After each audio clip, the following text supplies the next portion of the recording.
What's up, guys? Welcome back to another March Madness video. And I'm going with a 7-10 matchup now for my preview. And this is a game that just caught my eye because these are two very solid teams. You got Miami, who's coming in at 23-10 out of the ACC, and then you got USC, who is 26-7 out of the Pac-12. So if you look at USC first, they're coming off a deep run last year where they made it to the Elite Eight and lost at the hands of Gonzaga. And then they lost one of the best players in the country in Evan Mobley, who is currently probably going to win Rookie of the Year for the Cavaliers.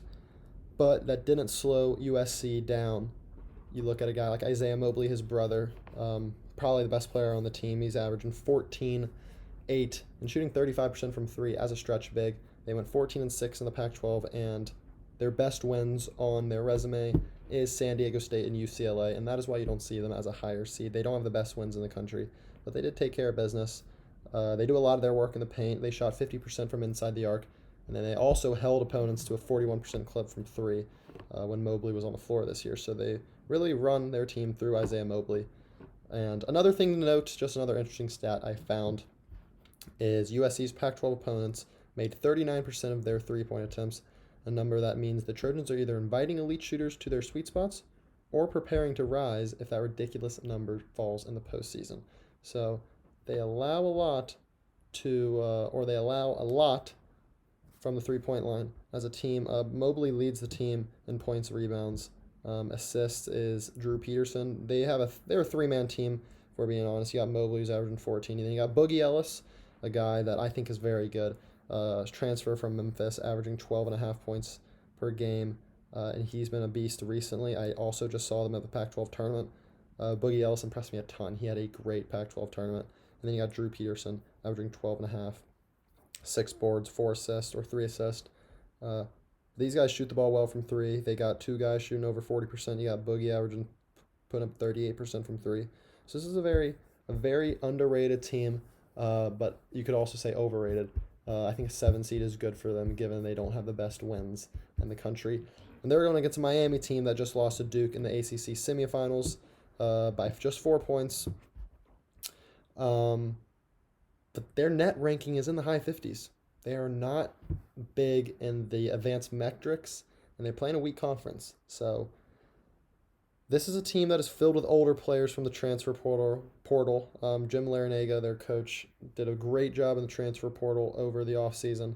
They got Cameron McGusty, who started his career at Oklahoma. He's averaging 17 points a game and shooting 37% from three. You got Jordan Miller, who's averaging 10 points a game, was at George Mason last year. And then you got Charlie Moore, who maybe is the best all-around player on the team, averaging 12.5, 5 assists, and 37% from three. This is his fourth school. He's played at Cal, Kansas, and DePaul. And this is his 6th year on the team. So this is an old team. They're a middle-of-the-pack defensive team. They only have a couple of road wins, or a couple of road losses, excuse me. They went 10-2 on the road, which is very good when it comes to March Madness, knowing that you can win away from your home, unlike teams such as like Auburn, who struggled on the road. But they have their best win of the season is their win at Duke on January 8th. They were 4-1 in quad one wins, and that is why they are in the tournament, because when they played good teams, they won those games.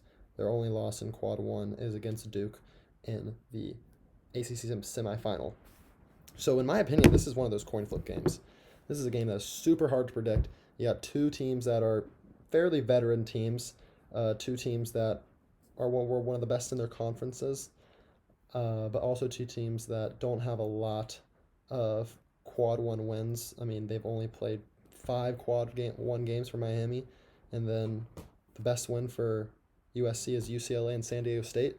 So it's two teams that I don't see going far in this tournament, but I do see giving good teams a run for their money. The winner of this game will play against Auburn, most likely in the second round, which I would see Auburn winning that game.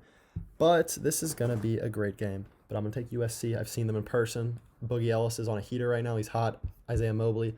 This team has experience in the tournament as they made a deep run last year. I'm giving USC winning this game. Peace.